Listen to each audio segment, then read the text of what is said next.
Holy. Let's just say the women's semifinals for the 100 just ended. Ha. And they went out with a bang. They definitely went out with a bang. I want to go on here and talk about the 400. The biggest bomb that was dropped, because you got to think, out of the big three, Paulino ran first. And with Paulino running first, she shut it down at the end. But I think that even throughout these rounds, Paulino really haven't been looking like the Paulino we're accustomed to seeing. And even from the Diamond League final, and just throughout the whole entire season, I think that Paulino just hasn't been looking like Paulino. I think her season's best is like 48 or so, and then like a 49 too. But I just don't think that she's been looking like the Paulino we've been seeing. Like, yeah, she's been winning her races and she's been dominant. Even with the Diamond League final, when Nasser just won, Paulino literally couldn't put up a fight. There was like nothing she could do. Nasser went out and Paulino just didn't have that close at the end.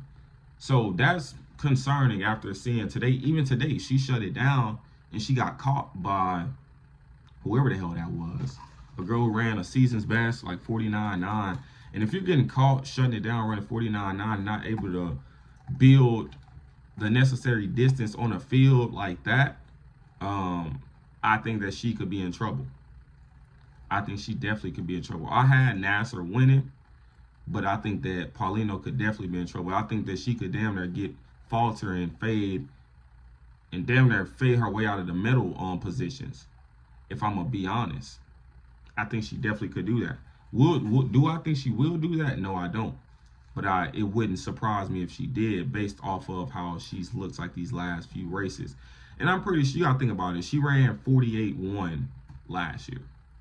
48.1 is like one of the fastest times all time. It's top 5 all time. So with her being top 5 all time, you got to know that that takes a lot out of your body. And then it's Olympic year, the emotional, whatever toll that it takes on you. So it takes a lot out of you when you run these type of, like, these all time marks. And sometimes it takes a year or two to recover. So I think that we'll see. But Paulino, she looks kind of shaky in hers, but overall, it didn't look too bad. The next heat was Nasser. Now, Nasser looked way better than Paulino. Nasser got out, she chilled, and unlike her first round, she really shut it down and relaxed to the line. And she ran a 49.4. I think that she could have easily ran 48 low, if she just kept her cadence and shut it down less. If she ran the same effort in which she ran in the first round, Nasser, I think she would have ran about 48.5, 48.4. In my opinion. But she ended up running 49.4 because she shut it out, man, like 70 meters to go. And then someone named Gomez came up for a season's best. Roxanne Gomez came up for a season best. Ran sub 50 for the first time this season. Ran 48.7. Skated her through Big Q. Another notable name in this heat, you had Whitaker, Claver. Claver didn't make it through. Claver was Olympic finalist last year. Claver didn't make it through. Claver also hasn't been looking good all season. You got to think, she's Dutch. She done got all this money. She's a model on the side. She got 400,000 followers. She's in Europe. She has the, European metrics of beauty. So I think that, and then also when you do so much, when you have so much success, you got to think she got the mixed relay gold. She got the 4x4 silver. Like relay medals and all this stuff, it means a lot over there in Europe. So she's pretty much Olympic champion and Olympic silver medalist. She damn near feels satisfied, in my opinion. And then she could also be tired and maybe dealing with some injuries. You just never know, because she didn't even look good on the 4x4, the mixed 4x4. So that's very telling. But on to the big show that occurred in the final heat. Like they always say, last one, best one. Sydney McLaughlin, she came out there, she was talking to herself behind the blocks. I'm like, man, look at Sydney. She just out here, man. She just out here. She ended up running a world-leading time. 48.29. This is around the time I think Nasser would have won. Ran in that semifinal if she didn't shut it down the way she did. But she ran 48.29, a new world lead. I think the world lead was from Nasser, 48.6. For from like April. Whenever the first Grand Slam was, that's where it was from. That's where it was from. So 48-29. She drugged everybody else to the heat to a decent time. Like she drugged these folks to time qualifiers. 48-8 was fourth in this heat. I think 48-8 was fourth in this heat. Amber Anning, she ran past Nikisha Price at the end, ended up going 49-3, a new season's best. Nikisha Price, she held on for third, running 49-4, a new season's best. And then Will from China, I'm not sure if she made it through to the finals. I guess she would have had to, because she ran 48-8.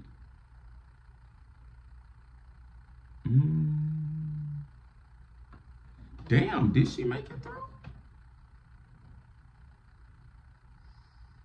She did not make it through. So 48-88. Oh, Jaeger was from Norway, was the cutoff. She ran 49-87, and 49-88 was the cutoff. I mean, 49-87 was the cutoff, and Will ran 49-88. So, damn. I honestly wonder what lane Nasser is going to be in. If they put Nasser on that inside, it is going to be a long day, just like 2019. Just like 2019. You have to run faster to win gold. Yeah, Sydney is going to have to run faster to win gold. I think Nasser is ready to go 47. Is Sid ready to go 47? We don't know. We seen Sid chill and run 49s. I was like, Sid's looking all right. Then come in the final, they'll run 48-8. Struggle a little bit. But it seems like today she just essentially had no lactic acid. How she was able to go home and train with Bobby Kersey and not run no meets and come out and get no lactic, I don't know. But yeah, man, I think they might end up putting Nasser on the outside though, which I do not like. I want to see her like in lane 4, lane 5. Put Sydney in 6 or put Sydney in 7. Put Paulino in 8. Put Nasser in 6. Put some roll bitch in 9. But that's how that 400 went. That's how the 400 went. I want to know what y'all think about this shit, because I think that this is absolutely crazy. This is nuts. I never thought I'd see a person going 48-2 in the semifinals. Maybe she just got really antsy. Maybe she takes like some stimulus or something before the race, and she just got like really antsy and just went out there and just, said, fuck it, here it is. But let me know what y'all think down below in the comments. Till next time.